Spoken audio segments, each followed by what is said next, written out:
Well, that was a great piece. All right, our next guest is looking to step into the big issues in the nation, the president's. And yesterday, he questioned Bernanke on Capitol Hill. So we're thinking he may have a few ideas for Big Ben. Joining us now is Congressman Ron Paul. He's joining us by phone from Arlington, Virginia. Good morning, Congressman. Good morning. Nice to be with you. It's terrific to have you. So, you saw the testimony yesterday. You participated. Did he answer the kind of questions that we were looking for? And did you get any telltale signs as to why he so aggressively decreased rates over that 8-day period in January?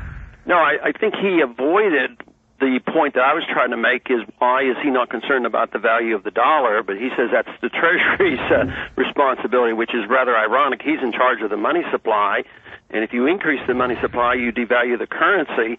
Of course, he says no, what he's doing is lowering the interest rates to stimulate the economy, and his only job is to control prices, to manage a stable price level.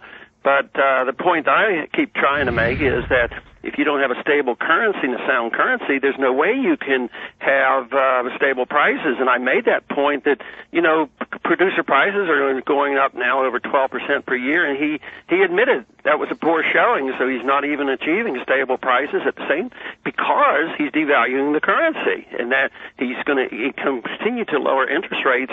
And we have to see the connection that lower interest rates means that you're cranking out more money, which means a lower dollar, which means inflation, which means he can't control prices. So he's on a catch-22 program, which I see no solution to under our current monetary system. It's a very interesting point, because I'm kind of obsessed with the dollar, and you take a look at what it's doing versus the European currencies. Of course, since the EU combined their currencies back in 1999, it is at the worst level that it has been at on a trade-weighted index. Many people saying worse since 1980. How do we start to turn the U.S. dollar equation around? Because clearly what they are doing in the White House is saying this is going to increase exports and it's going to help the current account deficit. But there are a lot of things that it is doing that are really negatively affecting the economy. How do we change that? Well, we have to quit monetizing our debt. We spend too much, we tax too much, and then we borrow too much, and we still don't have enough.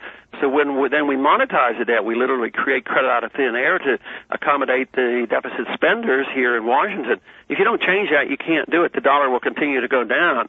But the biggest problem is we're in catch-up right now. The dollar is dropping now, not because of what we're currently doing in the Congress, but what we've done for the past 10 years.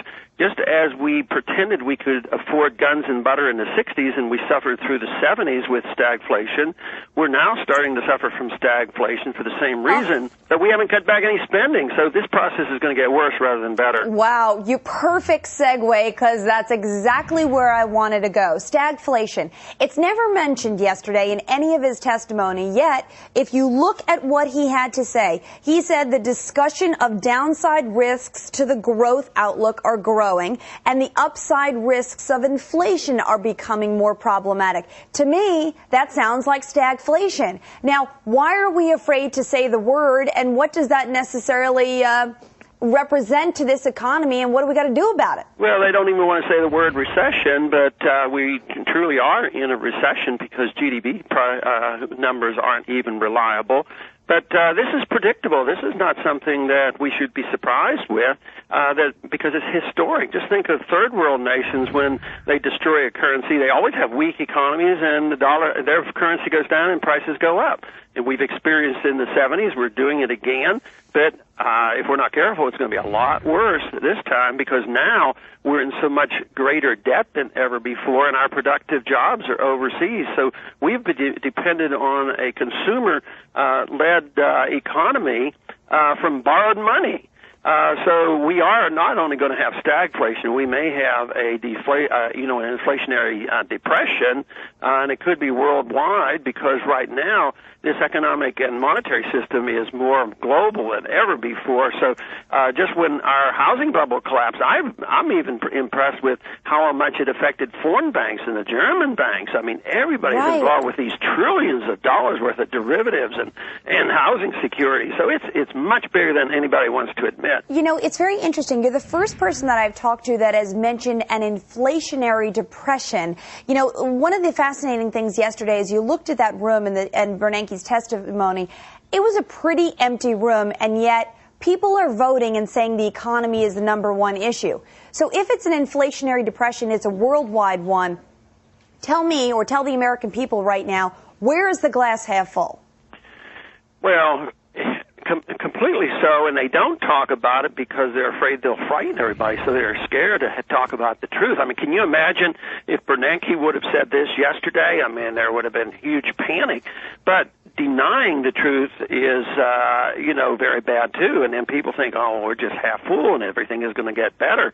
But I think we're in uncharted territory, to tell you the truth. I don't think we've ever seen a situation like this where the world has been engulfed with fiat currency. So, you mentioned the euro does much better than the dollar, but I wouldn't feel comfortable having all my savings in the euro. It's a fiat currency. They run a welfare state in Europe, and they're going to have inflation too. So in purchasing power, the euro will go down as well.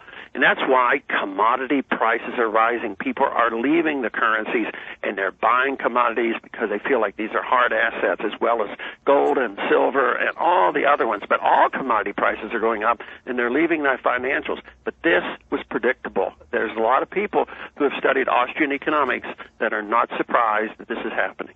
All right. Well, Congressman Ron Paul, it was a great pleasure. I'd love to have you in studio again or get you on the television screen. We appreciate you joining us this morning. Thanks for having me. All right. Now,